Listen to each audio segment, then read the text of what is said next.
Scatterplot is a very effective way of visualizing the bivariate distribution. Let's take our passenger example once again. Suppose along with the age values of all the 10 passengers, we also have the height information for them. So here the unit of height is in inch. So now we have two numeric features with us. One is age and another is height. So to visualize both of them together, we can create a scatter plot. It is very simple. So all you have to do is to take one feature on the x-axis and another on the y-axis. So here we are using the x-axis to represent the age and y-axis to represent height. And each dot corresponds to one passenger. So for example, this dot here represents one 8-year-old passenger with a height of 48 inch. So as you can see, by plotting all the points, we get a general sense of the distribution of both the features. You also get some information about the correlation between the two features. We can see a trend here that the passengers with higher age values tend to be taller. So now you have understood what a scatter plot is. Let's create some scatter plots on the Titanic dataset. In this clip, we will use Pandas to create scatter plots. Suppose you want to check if passenger fares in the Titanic voyage are indicative of their age. Means if there exists some kind of interesting pattern between passenger age and passenger fare. So for such exploration work, where you want to look into two variables in one go, Scatterplot could be your go-to tool.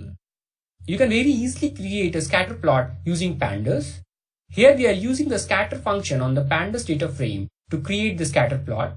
You need to specify the feature you want to place on the x-axis and the feature you want to place on the y-axis.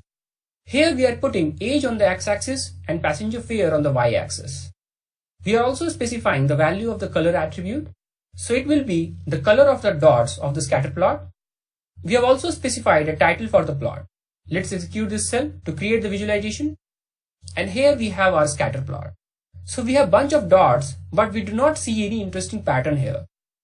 Because as the age value is increasing, fares are not changing much. But anyway, it was worth a try. Another thing that you might have noticed here, that we have so many dots cluttered together that they overlap each other. So for such scenarios, you can use the alpha value trick.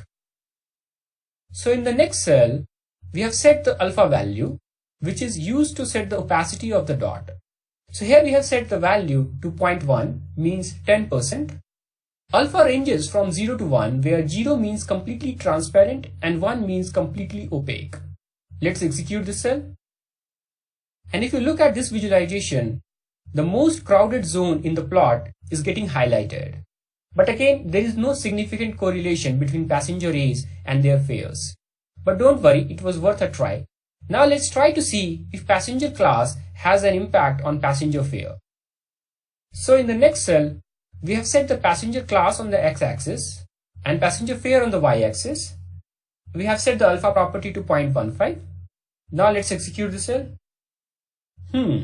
Some interesting patterns here. You can see three vertical lines because the passenger class has value of 1, 2 and 3 only. So basically passenger class was a categorical feature that we are treating as numerical feature here. But we can get some useful information from this plot. First of all, the first class passenger fares are high as expected.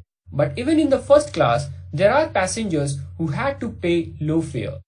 Maybe they might have booked their ticket long time back, or maybe they got some kind of discount.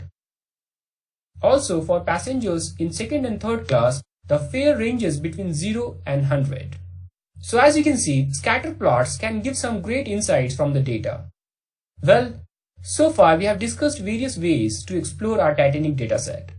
However, we have not touched upon a very common and useful EDA technique, that is grouping or aggregations.